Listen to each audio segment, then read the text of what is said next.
So I heard you wanted to get a Hyperion. Perhaps the best sword in the entire game.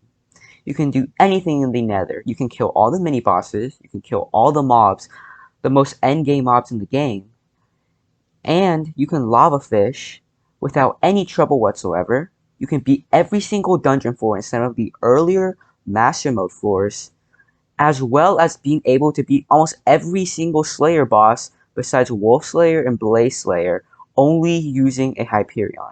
This sword unlocks so much end game material, and it's only one item in a game with so many.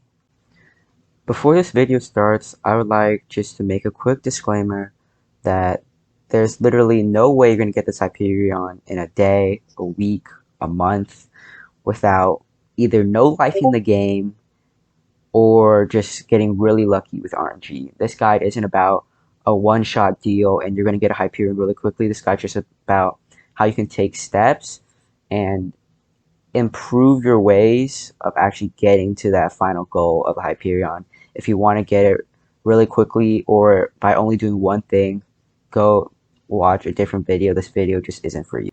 How did I, yours truly, get this wonderful Hyperion? Well, I've been working toward it since last year. It's been over a year since I wanted this Hyperion, and I finally got it. Just shows you how long it takes to make a billion coins. How did I get it? Hard work, dedication, no life, and a lot of luck. Some main things that got me here was number one, I had a IRL friend who quit Skyblock and he just gave me all stuff. 200 million coins worth of stuff. Second, I dropped a Warden Heart within 96 tier 5 rev kills and I wasn't even rev 8 yet. That's probably the luckiest moment of my entire life. Third, I dropped a Scatha pet within the first 30 kills, and although it was rare, it's still a free 90 million coins. And lastly, shout out to Vegan Toes, justice for him, because he deserves that YouTube rank. But I won I think his most recent 100 mil giveaway. So, how did I finish getting the money? Because a Warden Heart, 300 mil, and 90 mil doesn't equal the 1.2 bill I had to pay for this Hyperion. Well, basically, when you first start grinding for Hyperion, when you don't have that many coins, don't focus on earning money, because usually money making methods early on are incredibly boring. For example, early game money making methods like mining sand. Are you really going to stare at sand for hours a day, mining it for about 200,000 coins an hour? No, you're not. You're not going to do that. Just focus on progressing in the game and the money will naturally come. Eventually, you're going to be, pretty decent at the game. Probably like 3-4 Shadow Assassin, Zombie Knight Chestplate, and maybe like a Livid Dagger. That's when you probably want to start looking at for money. So, what I did was, at this point, I just got really lucky, right? Then, all my luck started kicking. I got the 200 mil, and I got all this stuff.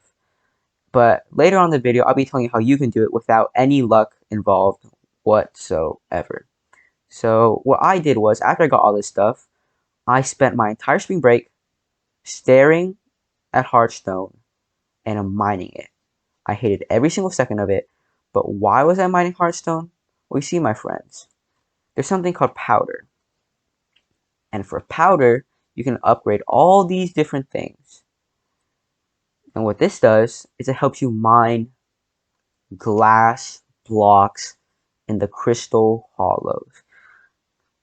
I invested into Foldavon, had about 4 million powder and 4 million gemstone, 3 million mithril, I'm pretty sure.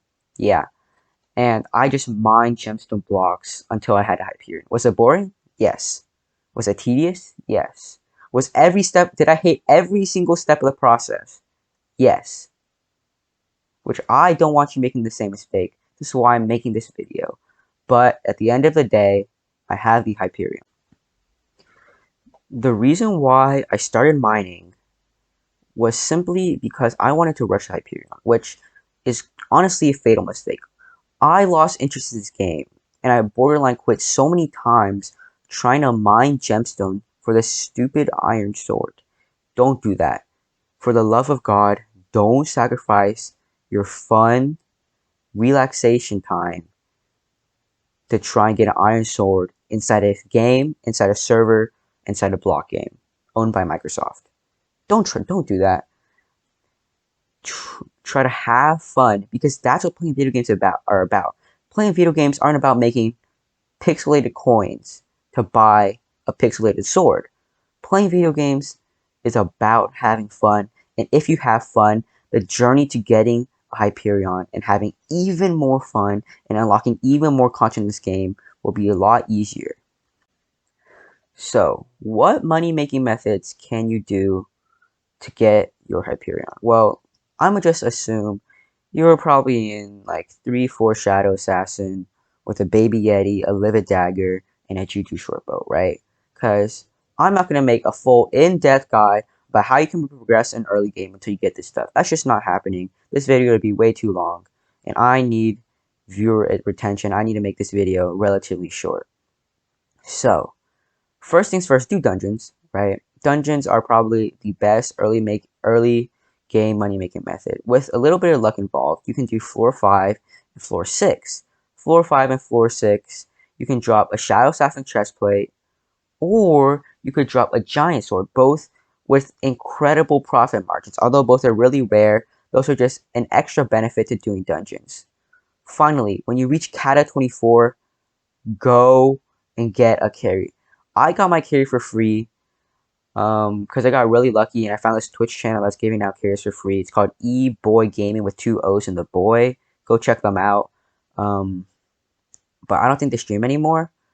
And basically, if you follow this Twitch, he just give you a free F7 carry. But right now, I think F7 carries are going for like 5 mil. It's not too bad, right? And once you get an F7 carry, not only can you start using Hyperion, you can start using the best armor in the game besides Nether armor, which is Storm, Goldor, Maxor, and Necron. So then I would suggest doing even more floor 6, even more floor 5, until you can unlock and buy Necron's armor. Necron armor is crucial for your left click damage because you don't need Storm right now because the best weapon you're gonna have is a 100 mil Midas staff, which no archer likes, or you're gonna have a Spirit Scepter, which can barely be used outside of dungeons. So go for Necron and go get and use that Livid Dagger to its fullest effect. After you get a Livid Dagger, you know, there's a couple ways you can go. You can continue doing dungeons, and eventually you'll work your way up to floor 7 dungeons, right? And that's when you can become an archer with your Juju Shortbow, and maybe you can drop a handle. This is one path of doing dungeons. Or you can continuously grind F6, because not only eventually, after, I don't know, I don't even know how many hours, you can eventually get a Diamond Sedan head, and you can also have a potential to drop a giant sword. Or you can do F7, right? F7, obviously there's a Necron's handle, but there's also like the Wither Scrolls, a Wither Chestplate, um, and, although floor 7 seems a lot more profitable than floor 6, and although floor 7 seems like it'd be so much better to do than floor 6, it's bad because if you don't have a perm party, Party Finder for floor 7 is the worst thing ever. I mean, I think it's torture to do floor 7 with Party Finder teammates. You don't even understand. Like, I don't think you understand, right? Literally, I have a Hyperion. I tried Party Finder 47. I couldn't even carry them. You know why? Because they can't do terminals. They always skip one. There's no communication between teams. And people don't know how to lead Necron into the energy laser in the first stage. Don't do 4-7 without a perm party. Those are the upsides and downsides of the dungeons. But eventually, the more dungeons you do, the richer you'll get, and eventually you will get that hype. And it's also a lot more fun than other money making methods because it's never repetitive. You don't know what dungeon you're gonna get, and also you don't know what drops you're gonna get. It isn't consistent, but it's a lot more fun, and I bring a lot more joy from playing this game. The other path you can go with Necron is a newly added feature that I wasn't able to take advantage of, which is Kudra. Kudra is basically guaranteed profit. It costs 100,000 to do a tier 1 Kudra, but inside the free chest, you don't even need to grind Kudra keys. Inside the free chest, there's basically every single book is profit besides Hardened Mana. We don't talk about Hardened Mana. But Strong Mana, Ferocious Mana, and Mana Vampire all are about like 100,000 to about 500,000 coins of profit every single run, and each run's going to be about 2 minutes with a Hype Mage. Now, you might be wondering, how am I going to get a Hype Mage on my team? Just go to another lobby and basically just wait about like 5 minutes, and there's going to be a party with a Hype Mage. Be like, hey, doing tier 1 Kudra, we have Hype Mage, party me and I'll party back 2 out of 4 people.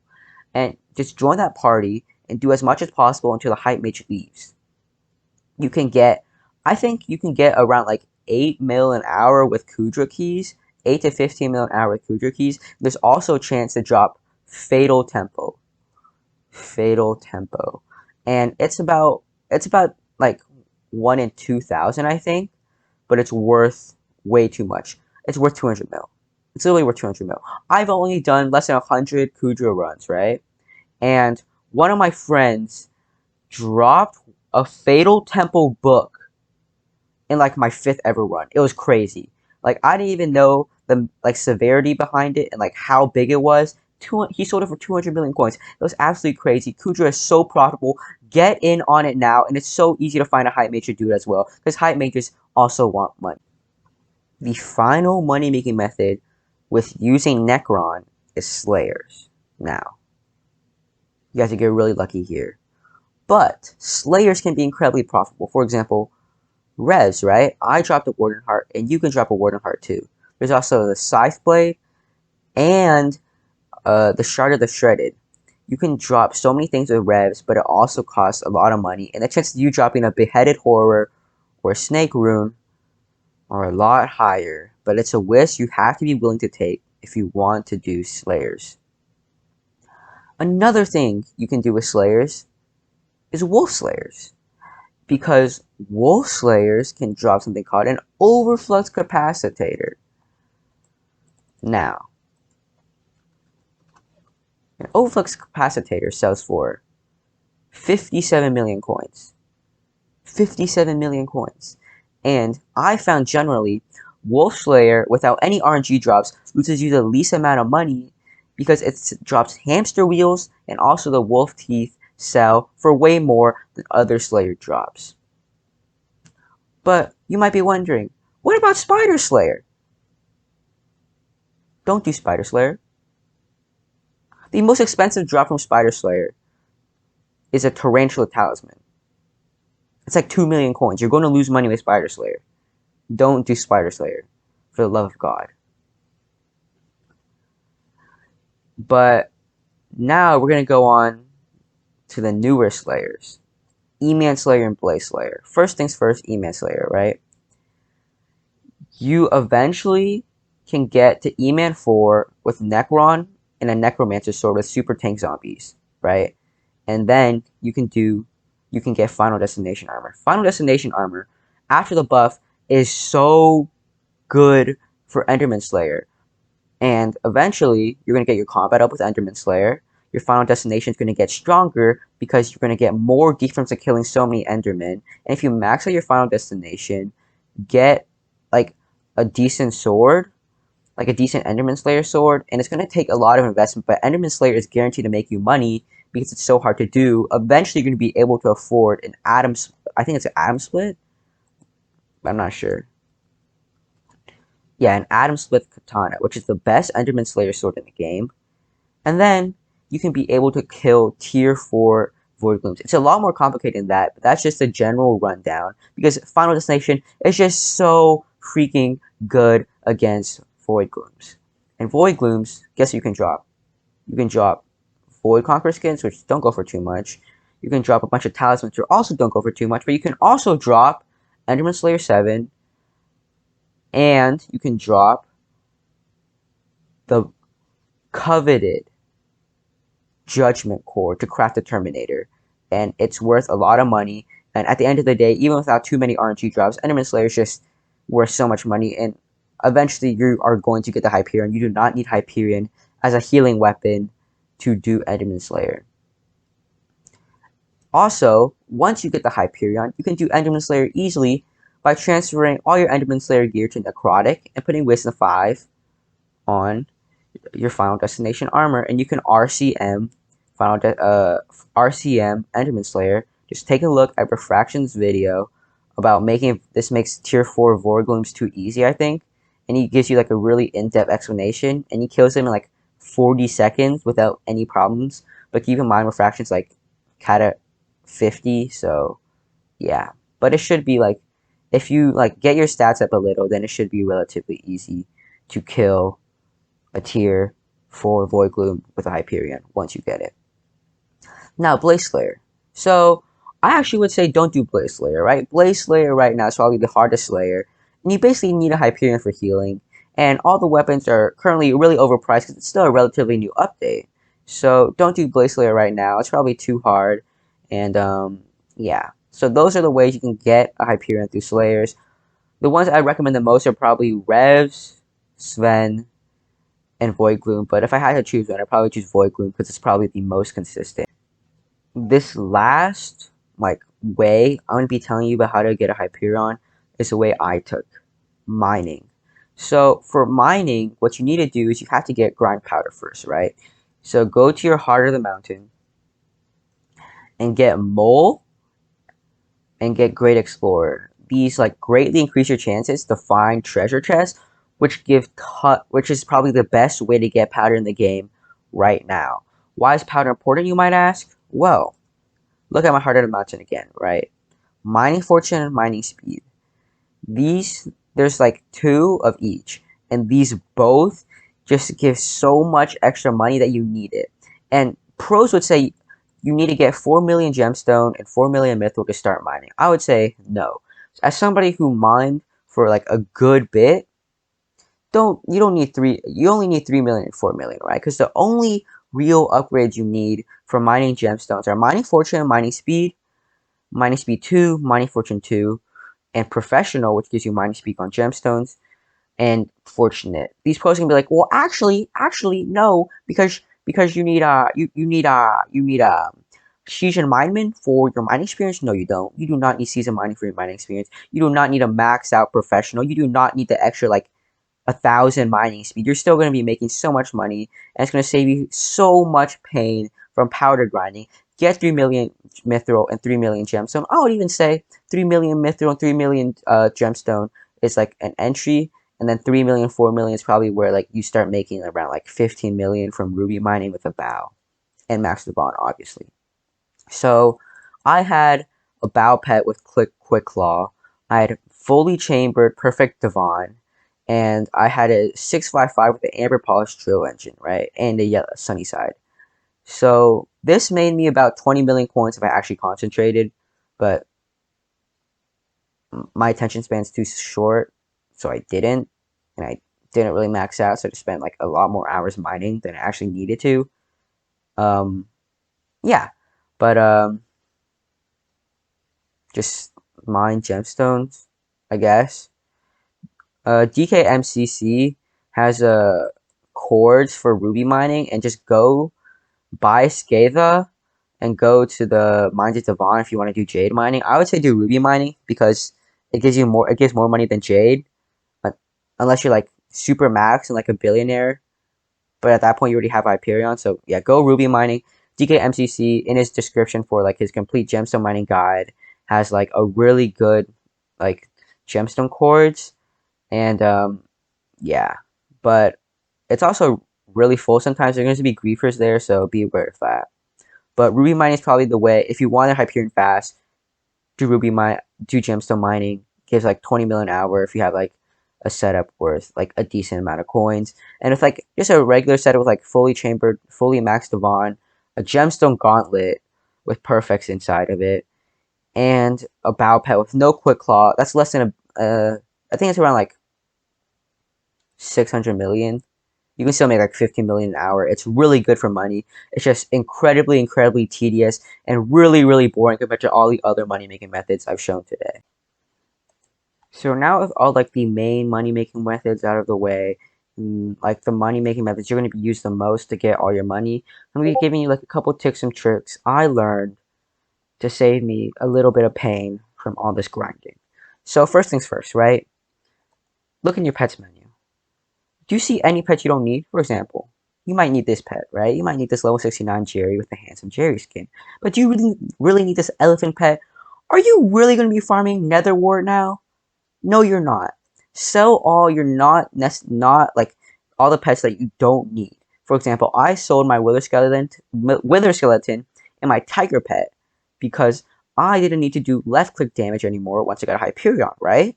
So I just sold all my left click damage pets and just bought a sheep pet. So I made about like 10 mil from that one exchange by doing nothing except just having pets in my inventory in my menu that I just didn't need, right? Also sold my baby Yeti in favor for a blue whale because blue whales favor mages more. And if you have the Necron, I would say sell it for the storm. I chose not to because I still wanted to do like wolf slayers and stuff. So I just chose not to sell my Necron, but you can literally just sell your Necron, get the storm. You probably have like an extra couple dollars, like do other things, and you probably can make like 10 mil from exchange because Necron's obviously worth more than storm. Another thing you need to do is minions, right? I currently have a couple clay, a gold minion, and a bunch of voidling minions, right? Minions just like put an enchanted lava bucket in them, put a super compactor, and put diamond spreading in it. They make so much money. You don't even have to do anything. You don't have to like. All you have to do is check on them like every week and just click a collect all button, and you suddenly just make like 10 million coins a week. It's amazing. Do this now. Minions are like just free money, free profit. Some other things you can do for just a little tad bit of extra cash is in your bank, always have 15 million in your co-op account and 5 million in your personal. If you don't have a co-op, always have 15 million and just in your bank in general because it's just free interest. Do it now. It's like free 300,000 every like 33 hours. It's just so nice. Just do it. There's no point in not doing it, right? Another thing you can do is just logging in every single day because there's a little perk from Elizabeth which just gives you free 50,000 coins every single day you log in. It's free money. Do it now. Get it this moment. Free 50,000 every single day by clicking join Hypixel and logging to Skyblock. What more could you possibly want? It's literally like they say nothing's free. Well, guess what? This money is free. There's not really much more I can say about this. Hyperion is a tedious grind. I would say just do the money making methods I showed you today. Those are like long-term money making methods that you have to do for a long time. I would say mix it up a little and just do some random things, like random like quote unquote side quests in this game. For example, like getting like spend 7 while working for the grind. So like you're also making money while increasing your weight and also getting spend 7 so you can use like an overflux and maybe drop an overflux as well. I mean, there's so much to do in this game, and Hyperion isn't like everything, but Hyperion can do so much more that you should be working for it, but don't focus all your time into it. Just like take out a couple hours of your day and like work towards it. And you know, as I said before in this video, do whatever you want, honestly. Like just do what you want to do in this game. There's so much to do. You can like fish. You can don't do foraging actually. You can fish. You can do combat. You can mine. Like not even just gems. So you can just mine like ores inside the crystal hollows. You can like sludge mine and stuff. You're still going to be working your way towards the Hyperion. You're still going to be earning money as you go along, just doing things you want to in this game. If you want the Hyperion as soon as possible, obviously do the money making methods I said. There's really no other way. But if you want to just have fun in the game and work your way towards Hyperion, just do what you want. Hyperion can unlock so much, but if you have to sacrifice so much fun and so much joy getting the sword at the end of the day, you have to question, is it worth it or not? So do what you want in this game. You don't have to listen to any YouTuber. You don't even have to listen to me. You could just waste all your time watching this video. But do what you want in this game, and eventually this Hyperion will be yours no matter what you do, because you're going to be having fun while making money. That's it for me today. Good luck on your Gwent to the Hyperion. Have fun in this game. Don't forget why you play video games in the first place, which is just to enjoy life. So yeah, goodbye everybody, and thanks for watching.